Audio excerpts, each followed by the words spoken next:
श्री गणेशाय नमः। श्री राम जय जय राम, श्री राम जय जय राम, श्री राम जय राम। बोलिए सावर रामचंद्र महाराज की जय। आज जगत के प्रथम पूज्यत गणेश जी का ये त्यौहार है। इनका नाम दिया गया है कि संकट हरण चतुर्थी। जिसके ऊपर जो संकट आता हो उस संकट को हरण करने वाला गणेश जी की चतुर्थी है और उस पर वो सबका संकट दूर करते हैं। गणेश जी के बारे में एक बहुत कुछ कहने के लिए पूरे समाज में अगर लिखा जाए तो एक पुराण बन सकता है कि भगवान गणेश जी विद्ध विनायक कहलाते हैं। जैसे उनके लिए स्तुति करते हैं गोस्वामी तुलसीदास ने लिखा था कि विद्या वारिद बुद्ध विधाता। आप कौन है? विद्या वारिद बुद्धि विधाता, मांगत तुलसीदास कर जोरे, बसों राम से मानस मोरे।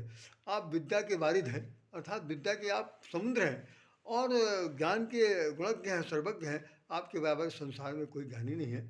वैसे भी आप विवेक के अवतार कहे जाते हैं। तो आज गणेश जी के ये सामने ये जो हम लोगों ने आज त्यौहार मनाया है, घर घर में सभी देवी जितनी भी देवियाँ हैं, अपनी माताएं बहनें हैं, वो अपने अपने पुत्रों के दीर्घायु के लिए व्रत रखती हैं। और छोटी छोटी किंवदंतियाँ तमाम सारी कहानियाँ हैं जो कोई कोई देवरानी जिठानी की बात लेकर कहता है, कोई किसी और तरह से लेकर कहता।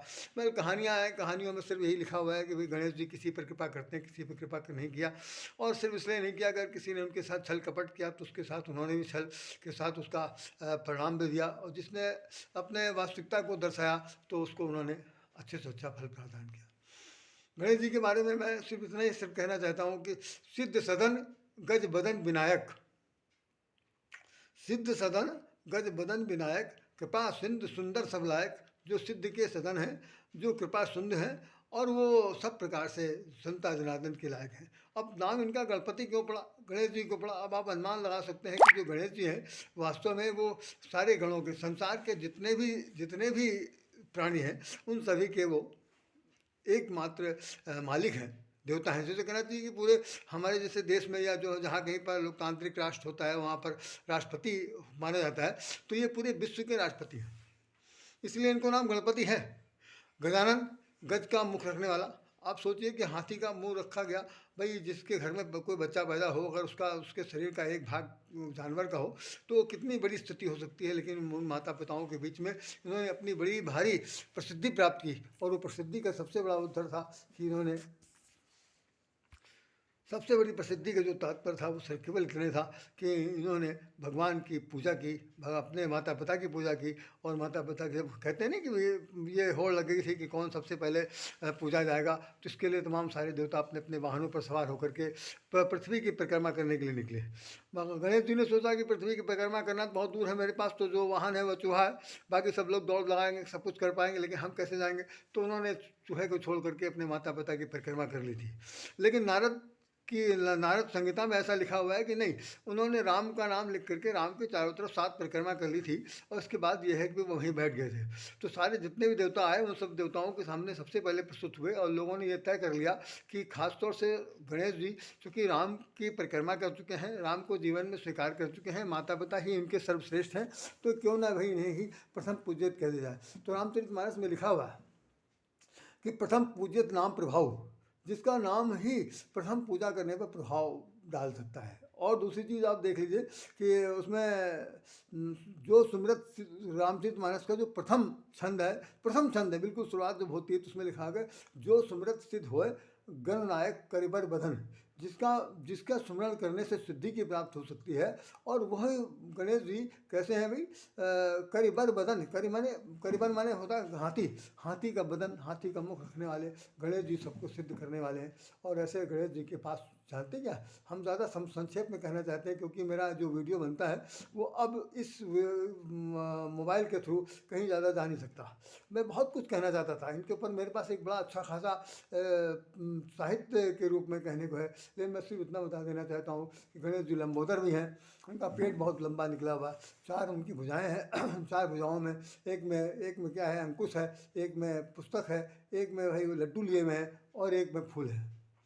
अब ये चारों चीज़ें कितनी महत्वपूर्ण हैं, आप इसको बड़े गौर से सुनिएगा कि जो अंकुश है किस बात का है कि हाथी को जैसे कंट्रोल में करना होता तो जो उसका महावत होता है वो अंकुश लगाता है, ठीक उसी प्रकार से उन्होंने कहा अगर जीवन में कभी किसी की दुर्बुद्धि आ जाती है, दुर्बुद्धि का सर्व समावेश हो जाता है और वो अपने काम से गलत काम करना शुरू कर देता है, तो हमारे गणेश जी ने ये हमको शिक्षा दी कि भाई आप अपने जीवन में अपनी बुद्धि पर, अपने विवेक पर जो मतिमंद दिग्भ्रमित हो गई है या विचलित हो गई है उस पर अंकुश लगाइए। यदि अंकुश आप नहीं लगाएंगे तो हमारी आपको कृपा नहीं हो सकती। दूसरा, ये गणेश जी के पास फूल है। फूल क्या है? आशीर्वाद देने के लिए फूल है। और तीसरे में इनके पास पुस्तक है और एक चौथे में हाथ में घड़ा वो लड्डू लिए हुए हैं। अब बहुत बड़ी समस्या ये है कि लड्डू किस चीज़ का खाते हैं भाई, मोतीचूर का खाते हैं कि किस चीज़ के खाते हैं? आज के दिन तो तिल का लड्डू खिलाया जाता है। अब तिल के लड्डू के बारे में सबसे बड़ा संक्षेप में ये कह सकता हूँ कि तिल वाले काला काला तिल हो चाहे सफ़ेद तिल हो, ये तमोगुण का प्रतीक है।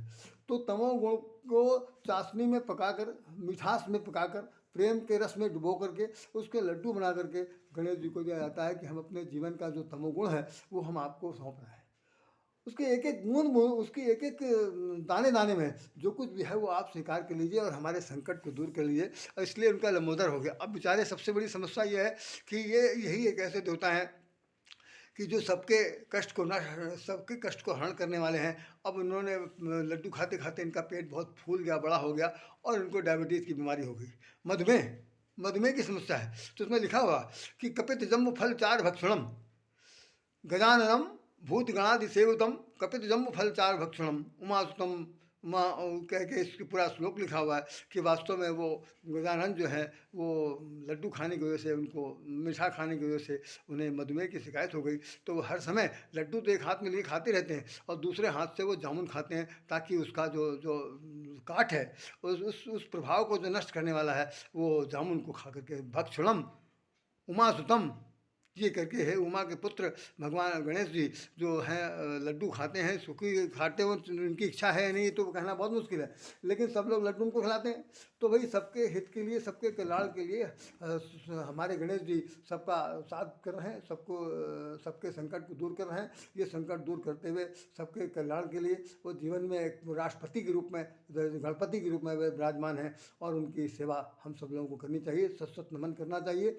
तभी हम हो सकता है कि उनकी कृपा का हम पात्र बन सकते हैं। वैसे हम बहुत कुछ कहना चाहते थे लेकिन आज की स्थिति में कहना बहुत बहुत मुश्किल पड़ रहा, समय बिल्कुल नहीं है और ये वीडियो ज़्यादा समय का जा भी नहीं सकता।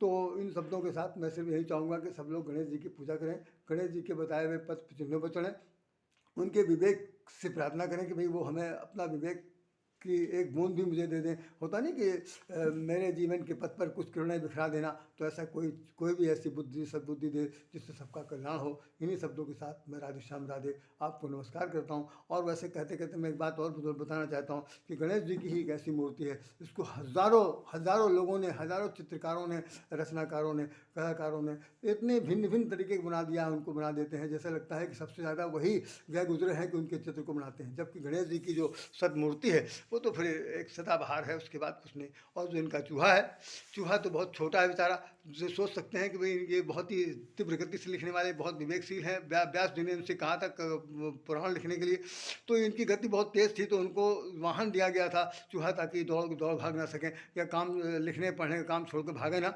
इसलिए वो वहीं बैठे रहें, बैठ करके उस पर वेद पुराण को रखें, ऐसा कुछ कहा जाता।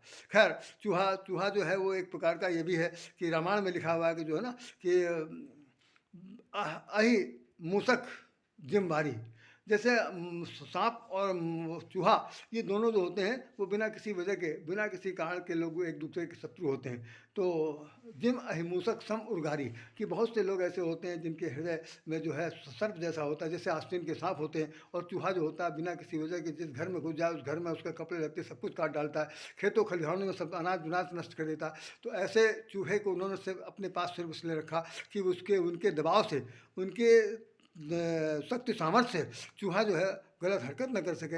ऐसा चूहा अगर हमारे मन मस्तिष्क में भी कहीं प्रविष्ट कर जाए जो दूसरों को नुकसान करता हो, तो गणेश जी की सवारी उसमें बहुत ज़रूरी है कि गणेश जी को उसमें स्थापित किया जाए, तभी हम लोगों का आंतरिक जो मानसिक विकार है वो दूर हो सकता है। इन्हीं शब्दों के साथ राधे श्याम राधे आप सब लोगों को हार्दिक नमन करता है। जय श्री राम, जय राधे श्याम, जय। अगर मुझसे कोई अपराध हुआ हो, मेरे समझ से अज्ञानता संबंधी कोई बात हो गई हो, तो मेरे सभी शुभचिंतक, मेरे सभी आत्मजन माफ़ कीजिएगा, क्षमा करिएगा। ये वीडियो ज़रूर आप देखें। जय श्री राम, जय श्री राम, जय राधे श्याम, जय श्री राम।